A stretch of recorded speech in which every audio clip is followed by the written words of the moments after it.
శుక్లాంబరధరం విష్ణుం శశివర్ణం చతుర్భుజం ప్రసన్నవదనం ధ్యాయేత్ సర్వవిఘ్నోపశాంతయే అగజానన పద్మార్కం గజానన మహార్నిశం అనేకదంతం భక్తానాం ఏకదంతోపాస్మహే. ఓం గం గణపతయే నమః. ఓం శ్రీమాత్రే నమః.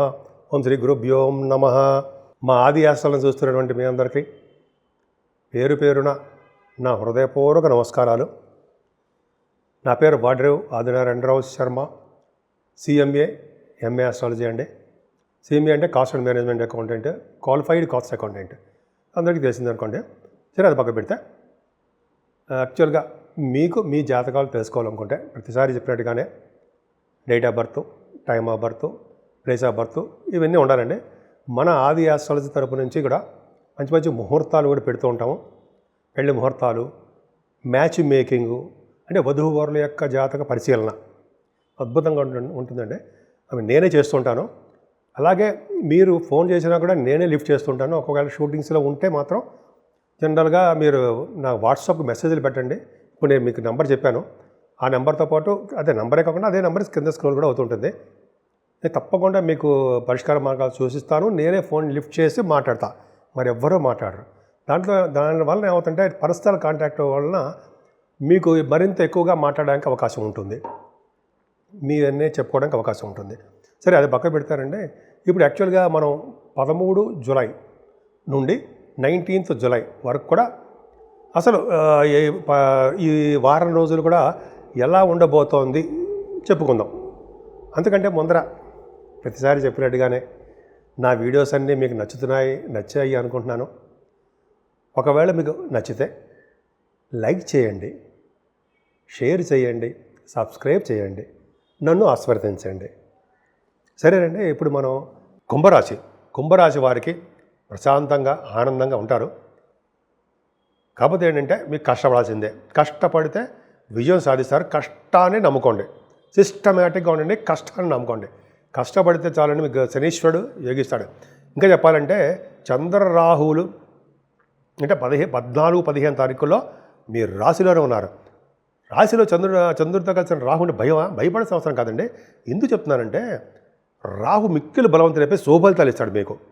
కురుదృష్టి అలాగే కుజదృష్టి అని ఉండడం వల్ల మీకు ఎటువంటి దృష్టిలోనే పోతాయి. మీ మీద చెడు ఫలితాలున్నా, బ్యాడ్ దృష్టిలు ఉన్నా ఈ దృష్టిల వలన పోతాయి. కుజుల దృష్టి వలన మీ రాశికి కానీ బలంగా ఉంటారండి మీరు. కాకపోతే అంటే మీకు కొద్దిగా కష్టపడాల్సిందే. నేమ్ అండ్ ఫేమ్ వస్తుందండి. మీకు ఆభరణ సౌఖ్యం కలగడానికి అవకాశం ఉంది. ఏదేమైనా 12th హౌస్ లార్డ్ ద్వితీయ భావంలో ఉన్నాడు కదండి. 13వ తారీఖు నుంచి ఫారిన్ కంట్రీస్ వెళ్ళడానికి ఎక్కువ అవకాశాలు ఇస్తాడండి ఆయన. అంటే జనరల్గా చెడు ఫలితాలు ఎక్కువ ఉంటాయి. ఎందుకంటే శనీశ్వరుడు వక్రగతిలో ఉన్నాడు కాబట్టి నవంబర్ వరకు ఉంటాడండి ఆయన. వక్రగతిలో అంత మంచి ఫలితాలు ఇవ్వడం మీకు. కానీ ఫారిన్ కంట్రీస్ వెళ్ళడానికి మాత్రం బలంగా ఉంటాడు మీకు. ఫారిన్ కంట్రీస్ వెళ్ళి తిడతారు, కొద్దిగా ప్రాబ్లమ్స్ ఫేస్ చేస్తారనుకోండి. ఏదైనా కుటుంబంలో కూడా ఆర్థికంగా మీకు కొద్దిగా నిలదొక్కోవాల్సి వస్తుంది. అలాగే కుటుంబం నుంచి కొద్దిగా దూరంగా వెళ్ళడానికి కొన్ని నెలల ప్రకారము మీ జాతకాల ప్రకారము కుటుంబానికి దూరంగా ఉంటారు. అలాగే కొంతమందితో అంటే మీ స్నేహితులతో కానీ భార్య భర్తల మధ్య విషయంలో కానీ తగాదాలు, మనస్పర్ధలు రావడానికి అవకాశం ఉంది. మరి ఏమాత్రం భయపడాల్సిన అవసరం లేదండి.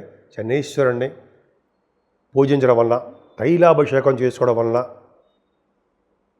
మీరు తల్లిదండ్రులకు సేవ చేసుకోవడం వలన, ముఖ్యంగా తల్లిగారికి గురు సేవలు చేసుకోవడం వలన, గాయత్రి మంత్ర జపం చేయడం వలన, యోగాసనాలు చేయడం వలన, వృద్ధులకి పేదలకి సేవ చేయడం వలన శనీశ్వరుడు మంచి చేస్తాడు. ఇది ఖచ్చితంగా గుర్తుపెట్టుకోండి. సరే, అది పక్క పెట్టిన ఆభరణ సౌఖ్యం బాగుంటుందండి. ఆభరణాలు, వాహనాలు చక్కగా కొనుక్కుంటారు.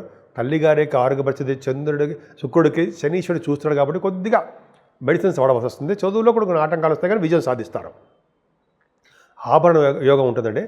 మ్యూజిక్ ఉంటారు సరే, వాయిద్య కళాకారులు, డైరెక్టర్స్, మ్యూజిక్ డైరెక్టర్స్, వాళ్ళకి చాలా బాగుంటుంది. కానీ శనీశ్వరుడు దృష్టి వలన వాళ్ళ ప్రోగ్రామ్స్ ఇవ్వడంలో ఆలస్యం అయిపోతూ ఉంటుంది.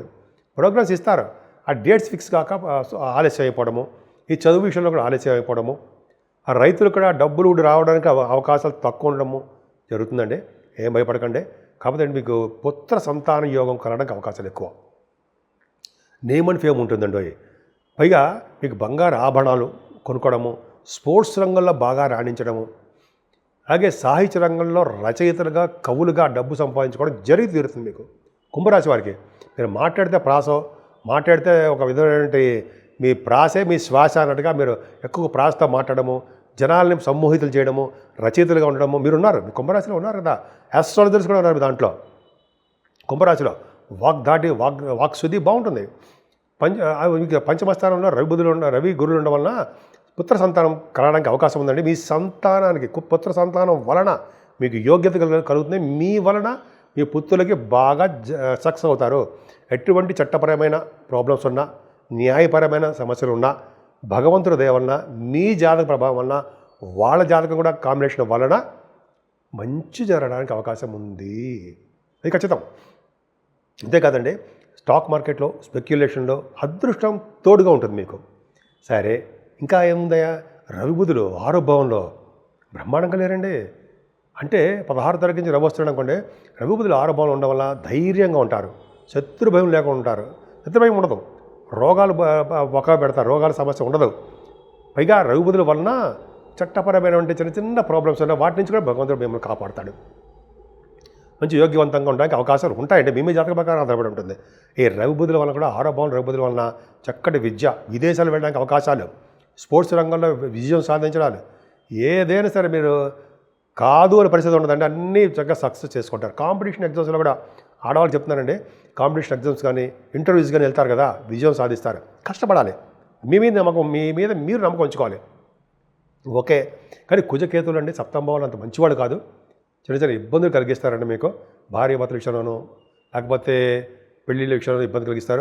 అంతేకాకుండా 8వ స్థానానికి వక్రగతిలో ఉన్న శనీశ్వరుడు చూస్తున్నాడు కాబట్టి ఆరోగ్య భద్రత జాగ్రత్తగా చూసుకోండి. అదొకటి ఇదొకటే, శత్రువుల ప్రాబ్లం లేదు. ఆరోగ్యమే మహాభాగ్యం కాబట్టి ఆరోగ్యం పట్ల శ్రద్ధ వహించి మీరు ఆరోగ్యంగా ఉండండి. మంచి ఫుడ్ తీసుకోండి, ఎక్సర్సైజ్ చేయండి, వాకింగ్ చేయండి. అది మీకు తెలియని విషయం కాదు. తర్వాత భాగ్యస్థానానికి గురు దృష్టి బ్రహ్మాండంగా ఉందండి. అంటే భాగ్యం నిరంతరం వృద్ధి అవుతుంది. భాగ్యస్థానం కూడా చట్టపరమైనటువంటి న్యాయపరమైనటువంటి విషయాలు కూడా మన భాగ్యస్థానం చూస్తాం కాబట్టి మీరు సక్సెస్ అవుతారు, విజయం సాధిస్తారు. మంచి ఫేవరబుల్గా మీకు రావడానికి మీరు మీ యొక్క నమ్మకం, మీరు నిజాయితీగా ఉన్నారు కాబట్టి మీకు మంచి శుభాలు జరగడానికి ఎక్కువ అవకాశం ఉంది. విదేశాలు వెళ్తారు, డబ్బు సంపాదించుకుంటారు, నేమ్ ఫేమ్ చేసుకుంటారు, విద్య బాగా వస్తుంది, తండ్రి గారికి బాగుంటుంది ఆరోగ్య పరిస్థితి, తండ్రి గారు ఫారిన్ కంట్రీస్ వెళ్తారు, నిరంతరము విద్యలో బాగా రాణిస్తారు. ముఖ్యంగా ఆగమశాస్త్ర కోవిదులకి, వేదశాస్త్ర పండితులకి చాలా బాగుంటుందండి. అలాగే కంప్యూటర్స్ సాఫ్ట్వేర్ అంటారు సరే వాళ్ళకి, అలాగే రియల్ ఎస్టేట్ రంగంలో ఉన్న వ్యాపారాలు ఇవన్నీ బాగుంటుంది. అసలు ఒకటి ఏంటండి, కుంభరాశి వాళ్ళకి నాట్ అన్నీ బాగుంటాయి ఎక్సెప్ట్ మీ ఆరోగ్యం తప్ప. సరే, మీ లాభాల్లో కూడా చూడండి, భాగ్యానికి గురుదృష్టి, లాభస్థానానికి గురుదృష్టి, లాభాలు అద్భుతంగా రావడం విపరీతంగా ఉంటాయి. కాబట్టి డబ్బుకు సమస్య ఉండదు మీకు. ఒక ఆరోగ్యం మాత్రం జాగ్రత్తగా ఉండాలి, కుటుంబంలో జాగ్రత్తగా ఉండాలి. మీకు ఎక్కువగా మాట్లాడకండి, ఎందుకంటే పరుషమైన కోపం రావడము, ఎక్కువగా అమ్ముకొని ఎదుటి వాళ్ళని మాట్లాడడం అదొక్కటి కంట్రోల్ చేసుకోండి, మీకు మీరే చాటి. అలాగే చంద్రుడు కూడా 12 భావం ఉండడం వల్ల సన్మానాలు జరగడము, విదేశ ప్రాప్తి చాలా బాగుంటుంది. ముఖ్యంగా రావుకేతులు పూజ చేసుకుంటే మీకు మంచి ఫలితాలు ఉంటాయి. ముఖ్యంగా రండి, ఇది చెప్పడం ఏంటంటే సూచన, సంతోషి అమ్మవారికి పూజలు చేసుకోండి. నిత్య సంతోషి అమ్మవారిని కనకదుర్గలో ఉంటారు ఆవిడ పూజ చేసుకోవడం వల్ల ద్వితీయ భావంలో ఉన్న శని దోషాలు, 8వ భావానికి ఉన్నటువంటి శని యొక్క దృష్టి దోషాలు పోయి సంపూర్ణమైన ఆరోగ్యవంతులుగాను శుభ విషయాలు సంతోషంగా మీ ఫ్యామిలీతో ఉండడానికి ఎక్కువ అవకాశాలు ఉన్నాయి.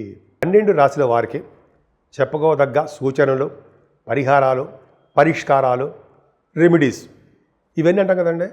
ఇవి చేసుకోవడం వల్ల ఏంటి ఫలితాలు కలుగుతాయి అని తెలుసుకుందాం.